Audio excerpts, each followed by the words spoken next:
एक समय की बात है जब पृथ्वी पर एक अद्भुत नगर था। इस नगर का नाम था अग्निनगिरी। यहाँ की सबसे अद्भुत चीज थी ड्रैगन्स।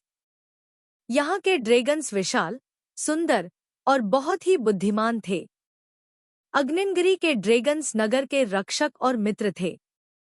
अग्निनगिरी में एक ड्रैगन था जिसका नाम अर्जुन था। अर्जुन एक बड़ा और शक्तिशाली ड्रैगन था, लेकिन वह थोड़ा अकेला महसूस करता था। वह अक्सर दूसरे ड्रैगन्स के साथ समय बिताता, लेकिन अंत में उसे अपने आत्मसंतुष्टि की कमी महसूस होती थी। एक दिन अर्जुन ने नगर के बाहर की ओर सफर करने का निर्णय किया। उसने सोचा कि शांति और आत्मा को खोजने के लिए एक अलगाव की आवश्यकता है।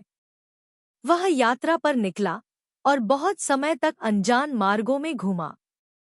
अर्जुन की यात्रा में बहुत बड़ी कठिनाइयां आईं। वह जंगल, पहाड़ी और नदियों को पार करना सीखा, लेकिन उसकी सबसे बड़ी परीक्षा उसे खुद को स्वीकार करने में आई। वह अंत में जान गया कि उसका सबसे बड़ा शत्रु उसका खुद का आत्मा है।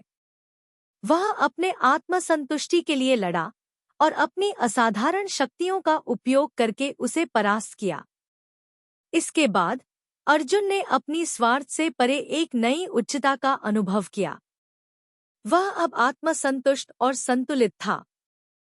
अर्जुन ने अपने अनुभवों को लेकर वापस अग्निनगिरी के लिए रास्ता बनाया।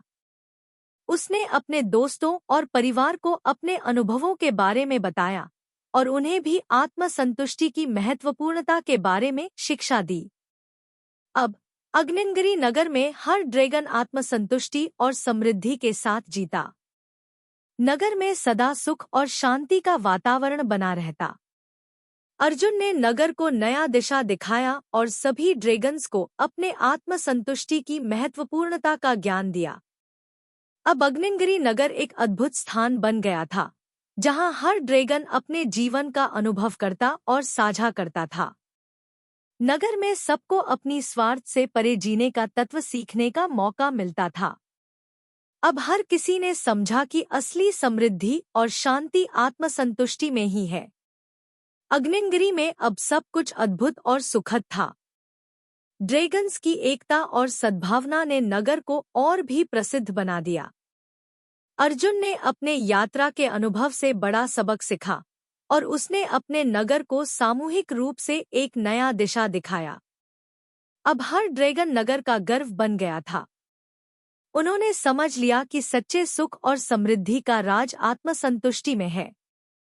अग्निनगिरी नगर अब एक समृद्ध, खुशहाल और प्रेरणादायक स्थान बन गया था, जहां हर कोई खुद को पहचानता और स्वीकार करता। इस तरह अर्जुन की यात्रा ने न केवल उसे बल्कि पूरे नगर को भी अनजाने आत्मा की खोज में मदद की। अर्जुन ने अपनी आत्मसंतुष्टि को प्राप्त करने के लिए अपने अंदर की शक्तियों का अनुशासन किया, जिससे वह न केवल अपने बल्कि अपने परिवार और समुदाय के लिए एक सशक्त और समृद्ध नेतृत्व प्रदान कर सका। अर्जुन की यह कहानी नगर के हर ड्रैगन के दिल में एक अद्वितीय स्थान बन गई। वह एक प्रेरणा स्रोत बन गया, जो हर किसी को यह सिखाता था कि असली खुशी और समृद्धि केवल बाहरी सामग्री में नहीं, बल्कि अपनी आत्मा की संतुष्टि में ही मिलती है।